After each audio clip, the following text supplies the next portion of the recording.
ค่ะก็เดี๋ยวอันนี้จะเริ่มในส่วนของเซสชันถัดไปนะคะจะเป็นเซสชันที่3นะคะ How to pitch on the international stage นะคะโดย Mr. Gary Sparks นะคะ so you can on the stage now Hello, hello. Hello, everyone. Hello. Good morning. Morning. I hope you can understand me today. I'm sorry, I'll be speaking in English, okay? Could we go to the next slide? Okay, so yeah, my topic today then will be pitching on an international stage. Could I get the screen on as well? Canon? เปิดจอให้หน่อยได้ไหมคะ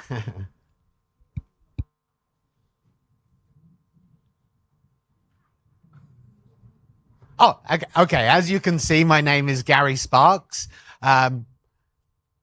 Canon? I can't see Canon. Sorry, just 1 second, please. Okay.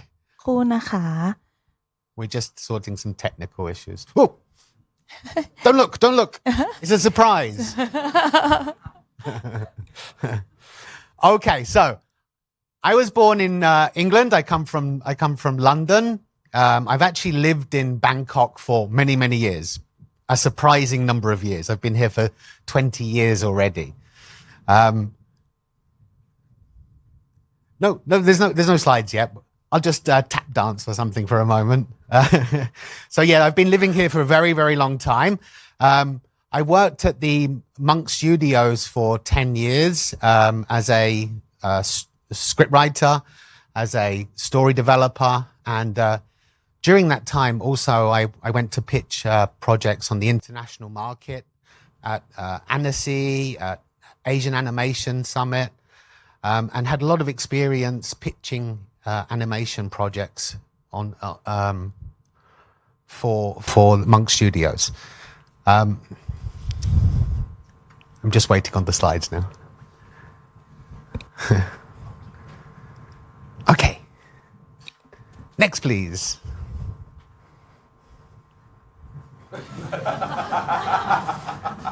That's London. Welcome to London. Okay, so here I am pitching at the Thai booth in Cannes Film Festival, and as you can see, there are reasons why I still live here, and this is number one. This is my cat Marmite. You came here for a talk about animation. I'm going to talk for 10 minutes about cats now, okay? So these are all my cats, the many cats that I have. These are the reason why I'm still here. And in fact, I've been expanding my zoo to include the rabbit as well. This is Coco with his emotional support teddy bear. And this is my son, Mark, who is, I think, a big fan of Peppa Pig and Muddy Puddles. So, and nowadays I work at DIDTC, where we provide training to universities for story development, etc. Okay, next, please. So we're here today to talk about pitching on an international stage. But has anybody here actually ever pitched a project? Yeah, a couple of people. Okay, so if you've pitched a project before, you know it's the biggest hurdle is standing up. The very first moments when you look out, everybody's looking at you, smiling like you're going to tell them something great. So one of the things you got to remember about pitching is that it's a metaphor.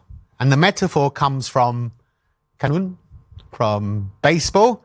And in baseball, you're going to throw your idea, right? So you have to imagine that your ball is the idea and that it's very valuable. It's something that you love. It's something that you want. So when you pitch it, you don't want to just kind of throw it the wrong way or drop it on the ground or something like that. You want to make sure that the pitch goes directly to the catcher. So in this metaphor, there's the picture, which is this guy over here.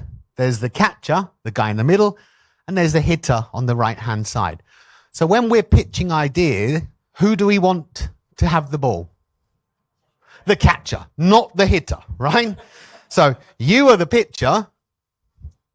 The catcher is the person that you are trying to get, and the hitter is the person you are trying to avoid. So what I would like to do today then is to talk about several topics. The first one is pitching objectives, what we're trying to achieve when we pitch. Then I want to look at what the networks are looking for, the kind of things that networks and distributors are looking for in a pitch. I'm going to look at the parts of a pitch presentation, what you should be, how you will build your own pitch. And we're looking at just a couple of techniques. The projects that are chosen that we'll go through, we will work in more detail on the pitches themselves and look at more techniques for pitching. And then finally, I'd look at some do's and don'ts of pitching. Okay. So the most important thing, just like we said, when you're playing baseball, you're trying to aim for the catcher and you're trying to avoid it being smacked away somewhere. So when you think about the catcher, this is your audience. And when we look at the audience, you know for your show, you have a target audience. So that might be you're targeting 6 to 8 year olds or you're targeting teens. But when we're doing a pitch, it's not just the target of your show, it's also the target of your the target of your pitch. And who's the target of your pitch? And who are they? Who are those people? Okay. Right, they're basically the networks and the distributors. Anybody who's going to buy, who's going to give you money for your pitch, really. That's what it comes down to. So it's really important to know about those networks, about the distributors, and about what they want. So one of the things to look at is the needs of each of the distributors. So I'm just going to put some networks up here. The example of needs might be something like, say, for example, with a terrestrial network, a network on TV, they may have slots that they buy in advance. So they may be looking for teens for next year, or they may be looking for an adventure story for 6 to 8 year olds. And so it's very important that you try to find out what they are looking for and tailor your pitch or choose the right network to approach with your pitch. On top of those needs, there's also the fact that different networks have different missions. So a mission is kind of like your values, your company values, what you're trying to achieve as a studio. So how can we know about this? How can we find out this information? And one way is very, very simple, is to do some research, this is a really good way as well. Watch the kind of shows that they have and look at what they've bought before. But another one is just to go to their website and read what they say about themselves, right? So if we look at Netflix, we can see it says, stories move us. They make us feel more emotion, see new perspectives, and bring us closer to each other. So we know that these are Netflix's values, the kind of project that they are looking to invest in, the kind of material that they want to show on their site. So if we have stories that are about bringing people closer together or seeing the world from different perspectives, this is the kind of content that Netflix is interested in. So very, very simply, just doing some very basic research can help you to tailor your pitch project to meet the needs and wants of these studios and of these networks. So networks then have these different missions. And the key here is, and I think this is perhaps if you forget everything else in my talk today, the most important point I would like to stress is that you need to know your audience. You need to know what they want and you need to tailor your pitch towards that. But despite saying that all networks may be a little bit different, they have their own values and needs, there are some things that are same everywhere. There are some components to your pitch that will be universal. Every network will be looking at these, and something that you should focus on when you're thinking, I want to make this easy for you to remember. I want this to be something that's stuck in your head. And trust me, the picture that you're about to see is never going to leave your mind. Okay? So the 4 parts are, the first must-have is you need to have the head. The second part is you need to have heart. The third part is you need the legs. And what do you think the 4th part is here? Oh, sexy part. Not for kids shows. The last part is balls, okay? I'm going to say it loud on stage. I hope you don't mind. Is the balls. So let's have a look at what I mean by each of these parts. So the head, what do we mean by the head? I put Einstein there for a reason. So by the head, I'm talking about knowledge. I'm talking about knowing the details of your project, not just the show, but also of things like, for example, the financial details, like how much it costs. Why does it cost that much? What's the breakdown of the cost? Or you have co-production partners. How involved are they? How much do they own of your property? You need to have these details very, very clear. It's very important to have this kind of business side to it. And an element of that I already heard mentioned is talking about production planning. So for example, who's going to do the production? Is it one studio? Is it multiple studios? Who's going to make it? And how long is it going to take? And all of this is this head, the knowledge side of things, is to do with trust and credibility. If you think about, I come to you and I say, I've got this great project. Can you just give me $1 million baht? You might want to ask me a few questions before you give me that money, okay? I don't know if you've ever seen, has anybody ever seen Shark Tank? Yeah? This is a great example if you're thinking about what do investors want to know about. Watch Shark Tank and listen to the kinds of questions that they ask, because this is the business side and the numbers have to add up. At the end of the day, it doesn't matter how they might love your idea, but they might look at it and think, oh, I'm not sure if the numbers add up here. Or they might love the idea, but think you don't seem to know how the numbers add up. And that might drop their trust in you and the trust that you can complete that project or finalize the show.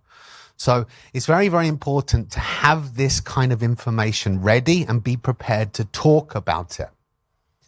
The next we're going to look at then is the heart. And to me, this is the most important part. The heart is all to do with passion.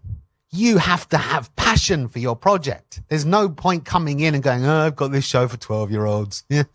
You've got to love what you're doing. And passion always sells. Passion communicates so well to other people. It doesn't matter whether people from your own country or from other countries. If you are passionate about your project, passion will do a lot of the work to sell it for you, believing in your project. So a lot of this is to do with your personal creative vision. You created this, and networks and buyers are always going to ask you, like, why? What made you think of this? Why did you want to make this particular project and not another one? And you need to have a good answer for this, right? You can't just say, I like teddy bears or whatever it is. You need to have some good answers about what motivates you as a person, what motivated you to make this show.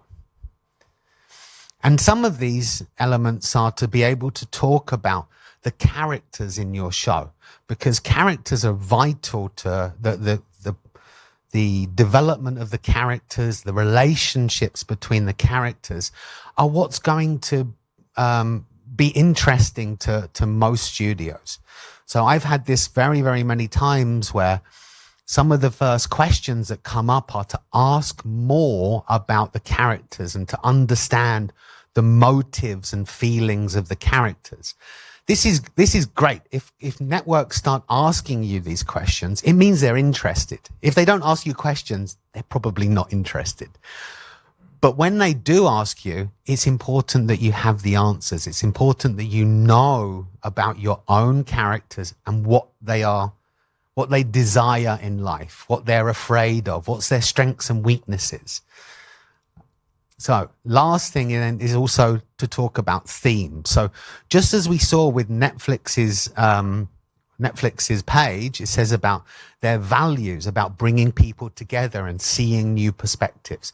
So that's the same thing here, the kind of themes that are running behind the story, underneath the hood of your project. So that's hard. And moving on to legs. Legs is a funny one. It's a British expression. When something's got legs, it means that it's got potential. It means that it's got staying power. So if you're like running along and then you run out of power, you can't make it to the end.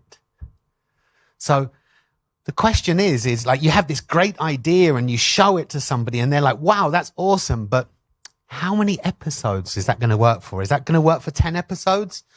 Is it going to work for a whole season, for multiple seasons? And I've personally encountered this many times where there's this great idea, but it's not an idea that is going to work for 240 minutes or something like that. It's going to work brilliantly for a 5-minute short. But after that, what are you going to do? You've run out of room already. You've run out of legs.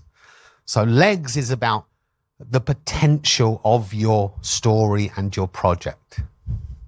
And then last one, the one you've all been waiting for. Balls. Okay, again, this is a English expression.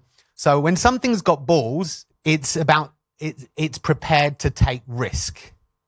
It's about, are you doing something new? Are you just doing something that's been done before? Now, again, this is about knowing the studios that you're pitching to, knowing the networks, because some networks are more ballsy than others. Cartoon Network, for example, is very well known for liking quite edgy content, something that's a little bit rough, something that's maybe a little bit leaning a bit towards the adult, or maybe adults can watch it too and have fun. Think about something like The Simpsons. If you know The Simpsons, children can watch it and they understand it on one level. Adults can watch it and they understand it on a different level. So The Simpsons is was quite a risky pitch at the beginning because of this reason. So how much risk are you taking? Or is it something that has been done before? Some networks will be quite happy to have more of the same. They don't need a high risk. They're looking for more content. Whereas other networks, they're only really interested if you're doing something new. So you need to know your audience. Okay, let me now turn to, let's assume your project has been selected and you've got this brilliant idea, but now you actually have to stand on stage and present it. So this means having a pitch presentation, right? I need a pitch presentation. So when you have a pitch presentation, you obviously really need to focus on the fact that it is visual. It's a visual medium. Do not use walls of text. There is nothing you can do worse than to have a massive wall of text. Because imagine if I'm pitching to you now and I've put up this wall of text, what's the first thing that I do? I turn around to read it to you. You're all reading the text yourself at different speeds. You're trying to listen to me at the same time. We're just getting lost. I'm losing my audience. If you want to write a wall of text, send them an email, okay? When you're standing on stage, you're here to, number one, to talk, and they want to hear you, and they want to understand the ideas that you're saying.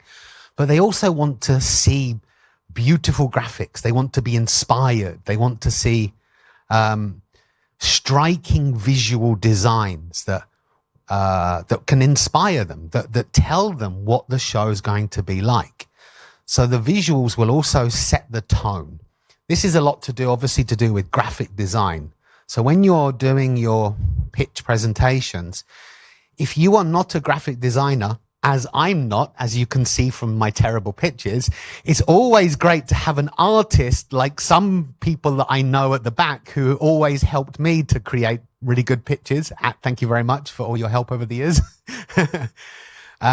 When you've got graphic designers and artists that can really bring the wow factor to your pitch presentation. And so when you're pitching, you need to give enough details to understand the show, but you don't need to give all the details, right? You've got 10 minutes, 20 minutes. What you're trying to do is to hook. You're trying to hook them, to make them want to find out more information. You're not trying to give them every single detail of the show because they will fall asleep. Instead, you want to wow them with visuals and make them interested with the words that you use to talk about the show. And most of all, I think it's so vital that you have to stand out from the crowd. He says, standing in front of the picture. You need to stand out from the crowd. You have to remember that the purchasers and the buyers of these networks, they see hundreds of projects every month. How is yours different? How are they going to remember it when they go home tonight? If you get it right, you want them to be thinking about it in the shower. You want them to be unable to sleep at night because they're thinking about your project, okay? You don't want it to be just another similar project to everything else. So you need to think about how you can make it stand out. And some of those are visual. Some of those are the pitch presentation itself. So later on, I will give you a couple of techniques that we can use to try and stand out. But mostly that will be reserved for later on once we've made the selections and I can work with you on your projects and look at some techniques to boost the impact. Okay. Having talked about that, let's actually look at what we see in a pitch presentation. So right at the beginning, you're going to see a title page. And what we can see from these examples here are, for example, there's the name of the show. Now, that sounds obvious, but when you look at the way the name of the show is written, look at the choice of colors, look at how bold it is. So, for example, with Scooby-Doo, which, if you know, is all about finding ghosts, the lettering makes it feel ghosty, right? Whereas Justice League is like made of steel. It's very strong. Teen Titans, on the other hand, is a colorful, striking, crazy show. So even just the graphic design choices here of the titles already is starting to tell a story. It's a visual story about your show. And then on top of that, we have the characters, very, very important to show your characters, and the poses, the look and the feel. So much about the tone of your show can be captured with just one single picture. And that's the way you need to be thinking about this, is visually. When you're creating animation and TV and film, you're using visual language in that show. So you also need to be thinking about visual language in your pitch presentation as well. Next slide, please. So we have a title page, and then we're going to have a concept page. So a concept page basically is a synopsis of your show. A synopsis meaning like a short explanation of your show. It's got to have the key points to it. After this, in a few minutes, I'm going to come back and we're going to look at making a synopsis. One technique I want to give you today is to have how to write a really good synopsis or log line. Here we have, sorry, go back. Here we have Adventure Time. Adventure Time here just has like one single sentence. Does everybody know Adventure Time? Yeah, very, very popular. Here we can see a little bit of the visual side of it, but also we've got the synopsis sentence there. Very simple. It just shows you that this show is actually quite simple, and it's about the relationship between the boy and his dog. Next, please. Another page that we need to have is about character bios. Now, I've seen many versions over the years, and one of the biggest mistakes I think that you can make with character bios is to try to write too much. Again, too many words on this page. You don't need words. What you need to be doing is to be thinking about how you can show the character visually. So if we look over on the right side here, we can see this guy. He's looking in a mirror. He's really concerned with himself. All of the pictures on the wall are pictures of him. We start to get a feeling about this character. We know who he is, that he's very self-absorbed, that he loves himself. And so we're already seeing story here without even reading any words. And the same on the left side here as well, with the Minotaur who's shaking at the butterfly. I think he's actually a fairy, but he's shaking in terror at the butterfly. So it shows you something about their character. And you can see there's just a few words here, just a few key words that support the visuals and maybe cue you, the picture, to talk more about those elements. If anybody ever seen this is Princess Abigail. Anybody seen it before? It's not very popular. It's very cool. It's a very cool show. Okay, next please. Other things that you want to show, and this really is purely about art, is about locations. This gives you the opportunity to show a whole bunch of concept art that you perhaps would otherwise not be able to use. But here you can show those locations to give the audience some sense of the look and feel, the tone of your world. Okay. Another page. This is the first time where writing on the slides is actually going to kind of be necessary. And that is in episode outlines. If you remember, we said about the legs. Does the project have legs? Well, this is one way you can show it, by having a lot of episode ideas and writing up a very short episode synopsis. Again, we're going to look at synopsis in a minute. But this synopsis will just show the audience, the buyer, that it's not just one episode and then you've run out of ideas, but you have a whole bunch of episodes. This is actually called springboards. These are called springboards. And typically, I don't think this is a very good example. I chose this, but it's a terrible example. Typically, you do still want some pictures here. You do still want maybe it doesn't need to be very complicated. It could just be a single storyboard frame, something that is just an idea from that episode. And then you can have like one sentence and then you can just talk through that episode. Talk through what you imagine is going to happen in that episode. Next, please. And now we're going back to the brain again. When you're pitching, you need to be prepared and ready to talk about the financial information. So how much it costs, whether there are production partners involved and how much they own, like what's the equity available for the project. If I'm going to buy it, what do I get? Like how much of the pie is there for me if I give you $1 million? So being very clear about this is important. Again, watch Shark Tank. Look at Shark Tank and see the kind of questions that investors want to know. Basically, investors, the first thing it doesn't matter how much the network executive loves your show, at the end of the day, it's still got to make money. They still got to know that there's a market for it. They still got to have an audience that will be interested in that show. And so having this financial information gives them confidence that you can achieve this project, that you can finish it.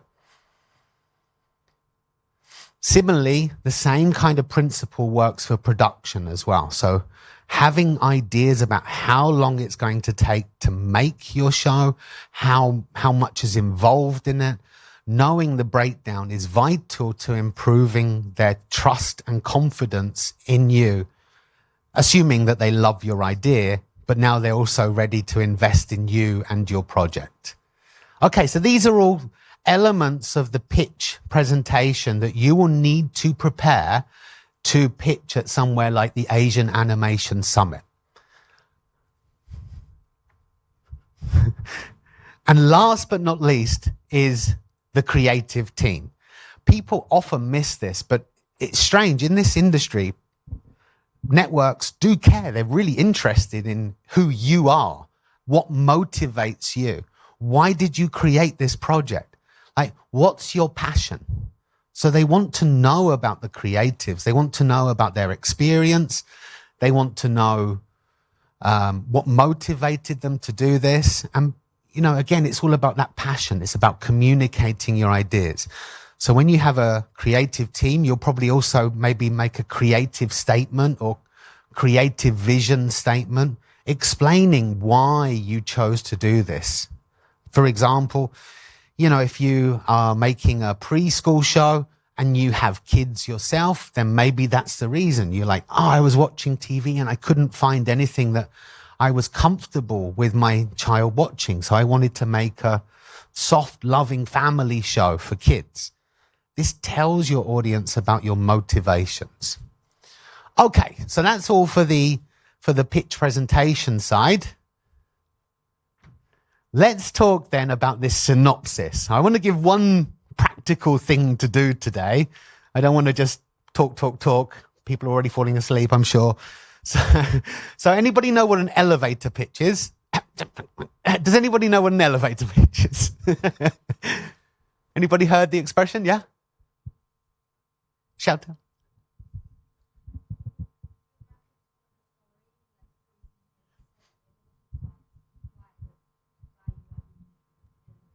That's right, yeah. So you imagine that you step into an elevator and you're going up 5 floors and there's a company executive purchaser with you in the elevator. They're trapped. They can't get out for 5 floors, right? You have them trapped. So in these moments, this is your opportunity to tell them, to pitch them the story and to hook them. However, you only have time for about 2, maybe 3 sentences. Right? So you need to be able to tell your story in a very, very brief format. Another name for this is like logline. It's a kind of like a sales tool. Being able to do this for your show and for every episode is really, really useful to just communicate if you're working in a studio as well, because you can go to your concept artists and say, hey, here's the pitch for this episode. And they can go, oh, wow, I've got an idea and draw something for it. So this is like a kind of springboard for inspiration and ideas as well. So I want to teach you today something I call the POT technique. This is something I developed over the years, something that I found absolutely vital and has been really, really useful to me.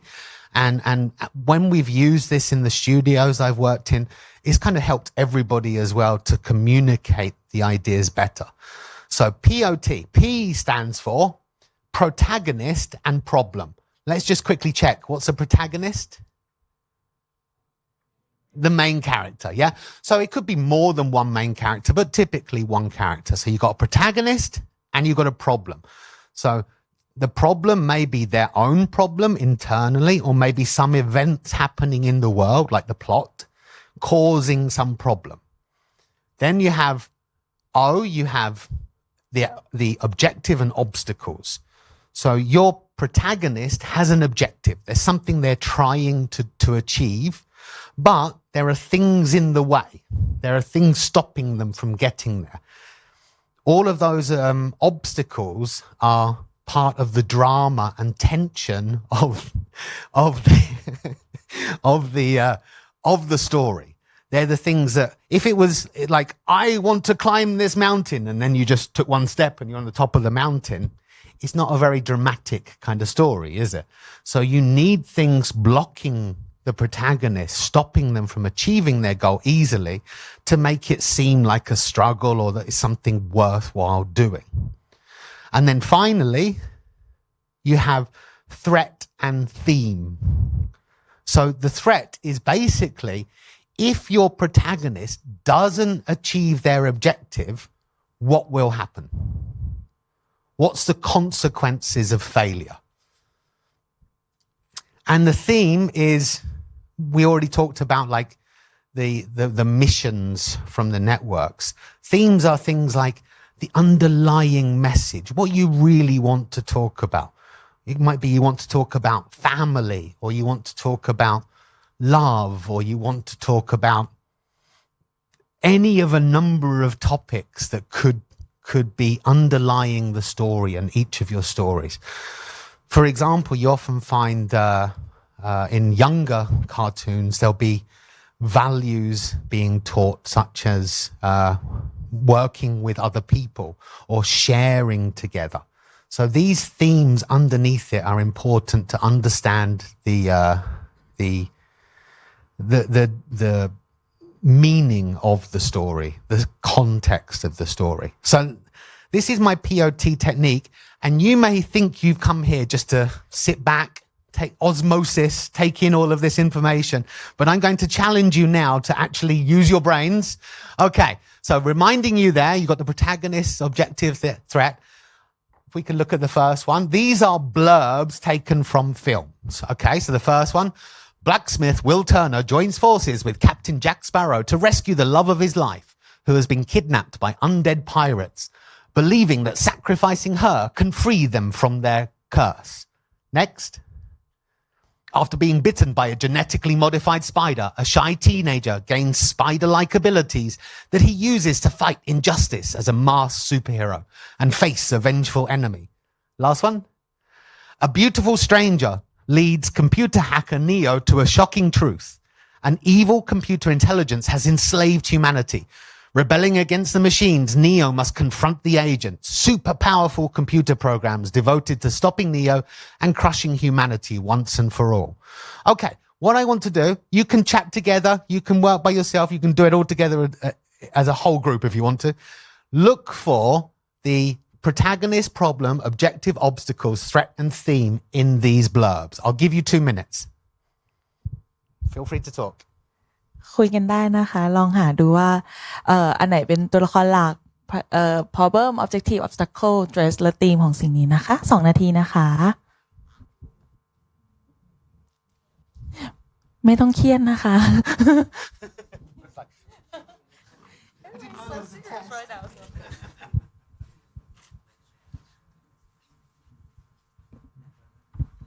It's hard for me to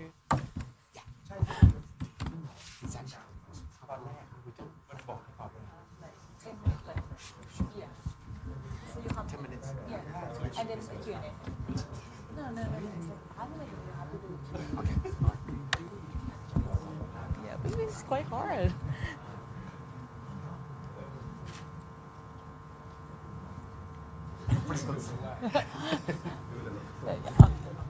Just only 5 minutes left. Okay.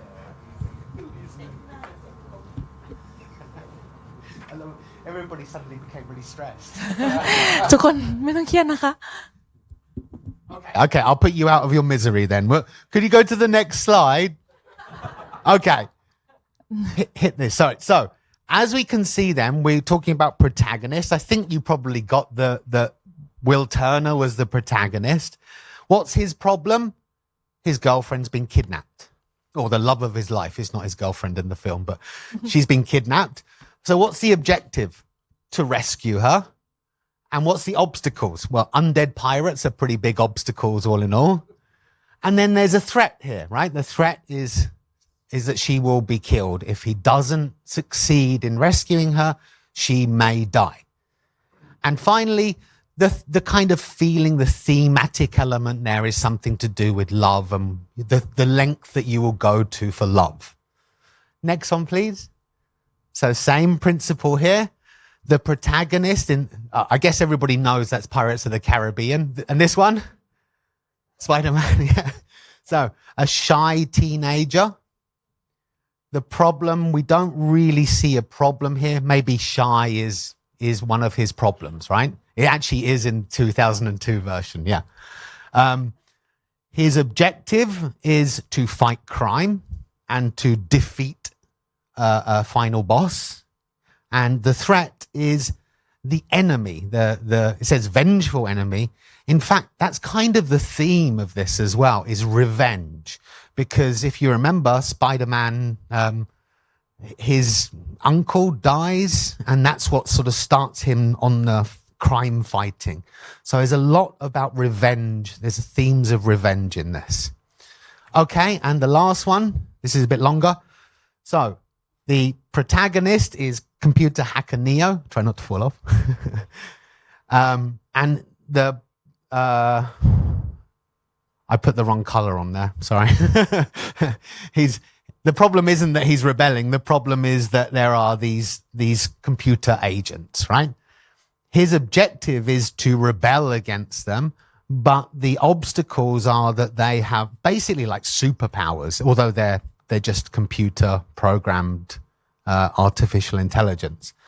And then the threat is if he fails, then humanity will be crushed once and for all. So you can see, now these are what film is this? The Matrix? Okay, great. So you can see, you can see here, this is in film, and it's perhaps a bit easier to see on the film log line, but you can do this for a TV show. You can do this for an episode. And in fact, it's really powerful to think like this about your episodes, to boil them down to the most basic elements, because that's the story arc. That's the story spine. And if your story spine works, other things will work along with it. Has it got all the elements? If not, you need to think more. Think about what you can boost, what you can bring out. So hopefully this will give you something to think about in the future. Think about your POT. Okay, moving on to the next one. Thank you. Last thing I want to really talk about before talking about do's and don'ts is to talk about Q&A, feedback. When you're giving a pitch presentation on stage, you need to be prepared to you need to anticipate the questions that will be asked of you. So you can already tell in advance the kind of questions that people will ask, and you need to be ready and you need to be willing to accept those questions. You need to be honest. Do not try to, there's a spotlight on you, and sometimes you can feel pressured to give an answer that you think they want you to say. You shouldn't do that. It's very, very important to be honest. If you don't know something, say, I don't know. Say, oh, I'm afraid I don't have that information now. Can we meet later? And I'll be able to give you that information then. Or, I'm sorry, but with the spotlight, I'm a bit nervous and I've forgotten that information. Can I talk to you about it later? If you're honest, then being human is fine. Being forgetful is fine. But blagging, which is just making stuff up right now on the spot, is not fine, because it's going to cause you trouble in the future. You may be creating expectations that you cannot fulfill. And be receptive, be willing, welcome people asking you questions and giving you feedback. You want feedback. The constructive criticisms will be helping you. You've got to remember the people you're pitching to are experts in this industry. They know very, very well what will sell, what won't sell. And every piece of criticism they give you is helping you to make your project better, to pitch to other companies better, or maybe future projects better. So always be willing to take that criticism. It's a creative industry. You have to be willing to take creative feedback. So the last thing I want to talk about then quickly is some do's and don'ts. So first of all, make sure you use striking images. Visual is important here. Do not use a wall of text. If you want to send them text, send it by email. I can't read that from here. Face your audience. Face your audience, everybody. The reason why is you'll see this quite a lot. If you're unprepared, you'll be looking back. And when you look back, immediately my voice is pointing away from you.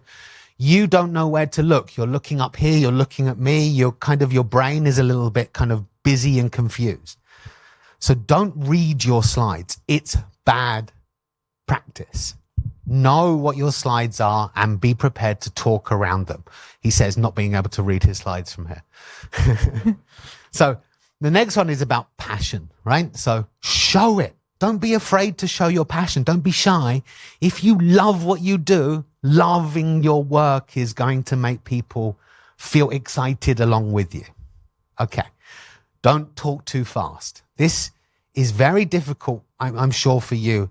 When you're speaking in English, you're speaking in another language, you get nervous and excited and you end up talking really, really quickly. You're trying to get through it very quickly. But the problem is it makes you sound nervous. If you talk quickly, you sound nervous. If you talk slowly, you sound calm. You sound collected. It's very, very interesting how this works as a rhetorical device, a public speaking device. Watch some of the most famous speakers in the world, and they will often pause, look around the room, weighty pause, and then they'll speak a little bit more.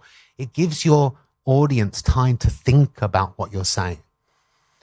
So that brings us again to that same point. The one I really want you to take away is know your audience, know who you're talking to, know what they want, and make sure you try to meet that.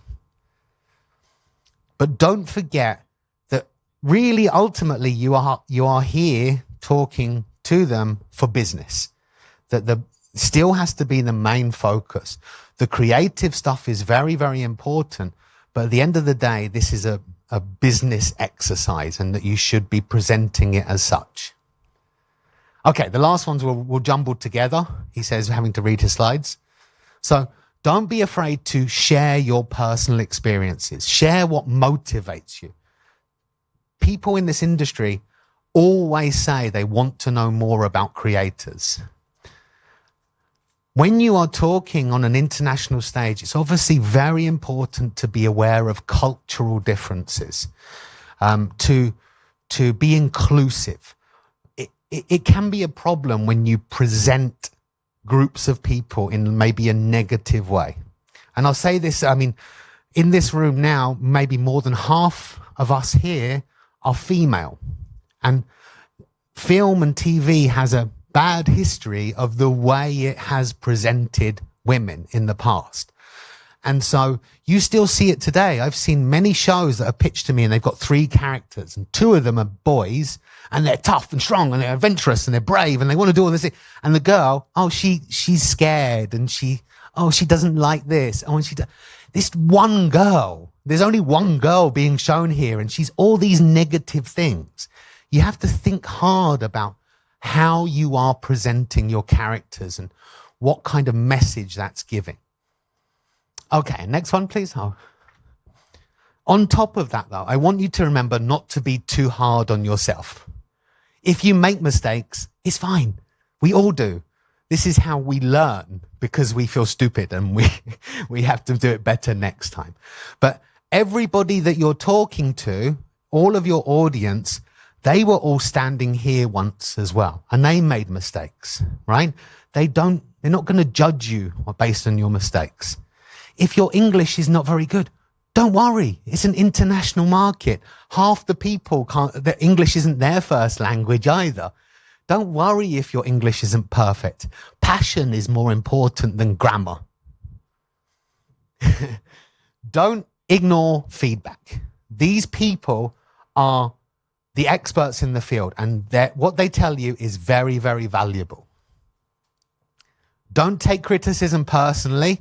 Sometimes you love your project so much that anybody who talks bad about your project, you're like, I want to fight. I'm talking bad about my baby, right? It may be your baby, but it's a baby that can change, okay? And if somebody wants to pay you $1 million to change your baby, you accept the change. And don't be unprepared. Being unprepared is the worst crime you can commit. If you come in and you're not sure and you don't know what you're on your slides and people ask you questions and you don't have an answer, this is the only thing that's going to actually make you look bad, right? So don't worry about the other stuff, but just be prepared. And last point here, have fun.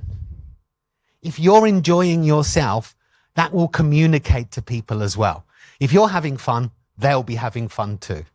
And on the other side, don't miss this opportunity. Don't miss the stool. Thank you so much. Don't miss this opportunity. It's not common to have this opportunity to stand in front of hundreds of people, networks, business executives from around the world, and to have them all listen to you, to look at your ideas. Don't forget this is a huge opportunity and enjoy every moment of it. That's my final suggestion to you all. Kanun? Thank you. Thank you very much. Thank you all for listening, and thank you also to AIM and to others for setting this up. It's really important for Thailand. Okay, I think it's time for Q&A. So ถ้าเกิดมีใครมีคำถามสามารถถามได้เลยนะคะถามเป็นภาษาไทยก็ได้นะคะเดี๋ยวแปลให้ได้ค่ะ When's lunch? Sorry? Question 1. When's lunch? เดี๋ยวถ้ามีคำถามเพิ่มเติมสามารถสอบถามทาง Facebook ได้นะคะหรือว่าสอบถามผ่านแกลลี่ได้เลยนะคะโอเคงั้นถ้ายังไม่มีก็thank you for today for sharing us the trip or for like presentation on the international stage. Thank you. ตบมือให้แกลลี่หน่อยค่ะโอเคค่ะก็อันนี้นะคะจะหมดในส่วนของโอเคค่ะsome souvenir for you here เดี๋ยวมีการมอบของนิดนึงนะคะเดี๋ยวเชิญพี่ช่างภาพได้เลยค่ะ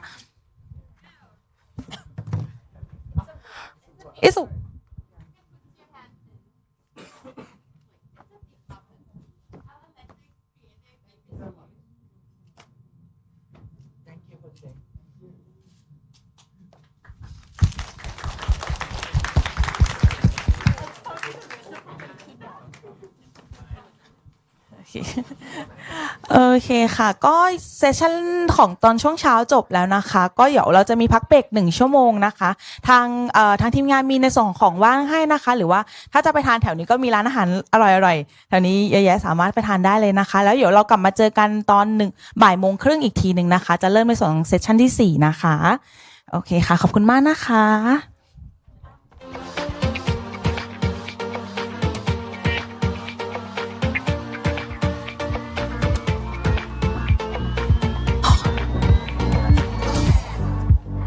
ขอเพิ่มเติมนิดนึงนะคะจะมีในส่วนของแบบประเมินผลกิจกรรมนะคะรบกวนสแกน QR Code แล้วประเมินผลกิจกรรมให้หน่อยนะคะขอบคุณค่ะ